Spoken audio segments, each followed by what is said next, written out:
Mucus was the one who did the interview. Fucked all his interviewees on his interlude. Hello, everyone, and welcome back to Psychology Eats. So what's eating you? Hello, everyone, and welcome back to the channel. I hope this video finds you in great mental health.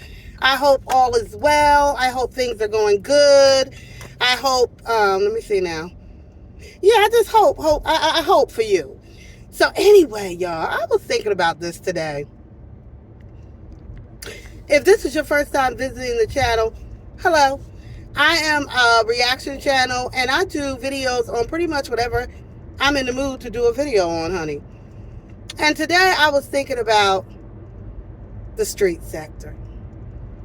I was thinking about the good old street. Woo!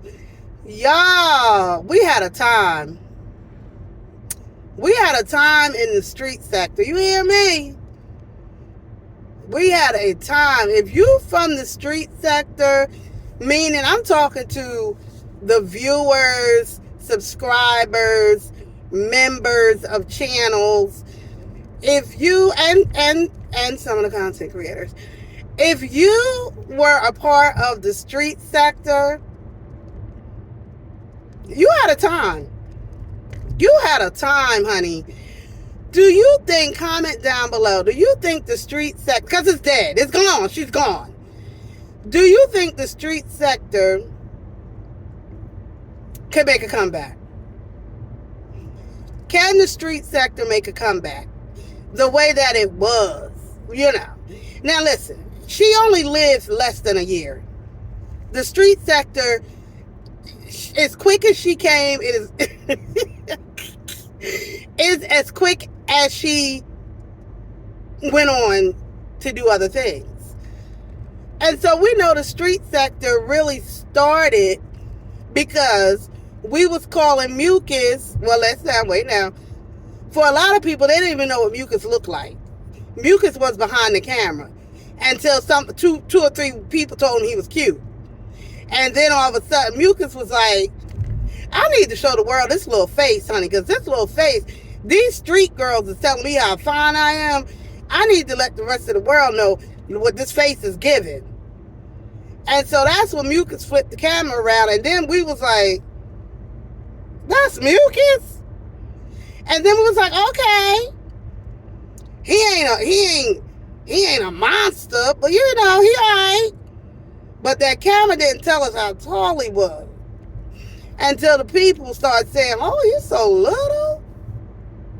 That's when we found out he was 4'2". So anyway, and so when I started listening to Mucus, Marcus, whatever, when I started listening to him, you know, at first I was like, oh, okay, this is it's all right, you know, talking to people who are homeless and getting a little backstory on why they are homeless. Cool. Getting that backstory on why they're homeless was a nice little concept. I mean, he wasn't the first to do it, but, you know, whatever. But then Mucus started asking like weird ass sexual questions and kept going on and on about the shit to the female interviewees. And then I was like, whoa, like, dude, chill out. Like, why are you re-traumatizing people? Like, what is going on? And then more and more people were like, yeah, this dude is weird as fuck. And that's kind of where it started. I started doing like, then all of a sudden my content wasn't about the people. It was about his ass. And other like-minded people started making videos too.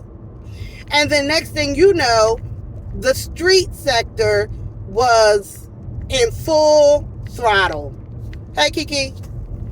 She named it. Because it didn't have a name. And we was just doing videos, about 5, 6, 7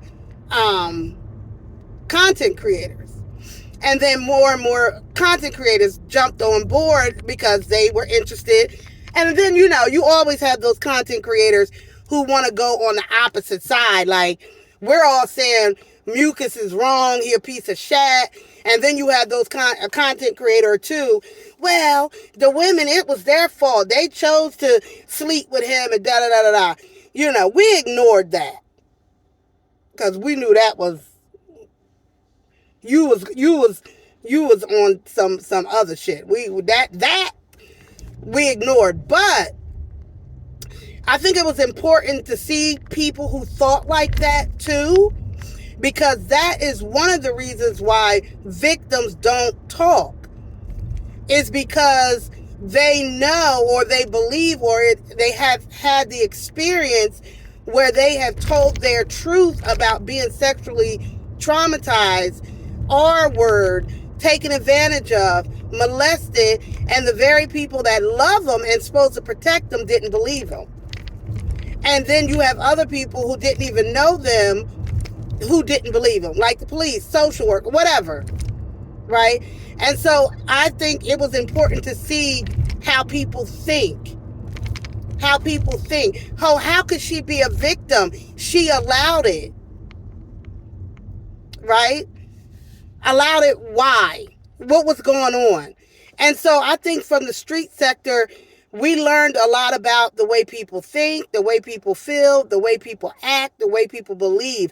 And for me, as a social influencer, that was important for me, and especially for me as a mental health guru, as a professor of psychology. No cap, I'm a professor of psychology. That was important for me to see how people think. I'm also a sociologist in a lot of ways because I really study people. I've been studying people since I was a little girl. Like, and some people would say, you're nosy. And I am. I very much am. But the nosiness really came from my wanting to understand people and how people operate, how they believe, how they feel, and all of the things. And so can the street sector ever be revised? I don't think so. Not in the way that it was 7 or 8 months ago when we stayed in Mucus's ass. Because Mucus has changed his behavior in front of us.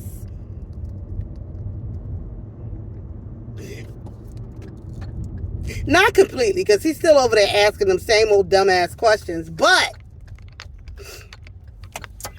you know, he ain't out here effing on these girls and not caring what we think. He cares what we think.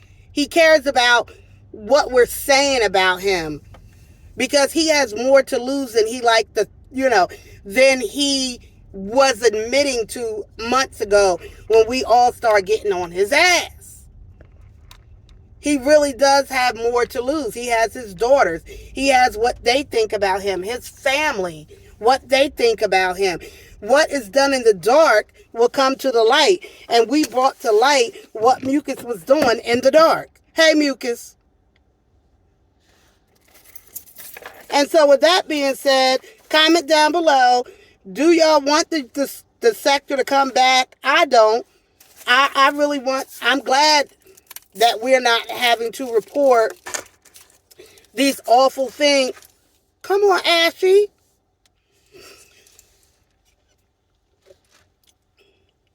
Oh, damn. Y'all, I didn't taste this first. It ain't got nothing. Oh, damn. Oh, okay, y'all, I gotta go. All right, bye. Ain't no rules, Atlanta Street interview. Yeah. Is that it in the news? My boy. Atlanta Street interviews. Yeah. You get abused and it ain't no rules. Marcus was the one who did the interview. Fucked all his interviewees on his interlude.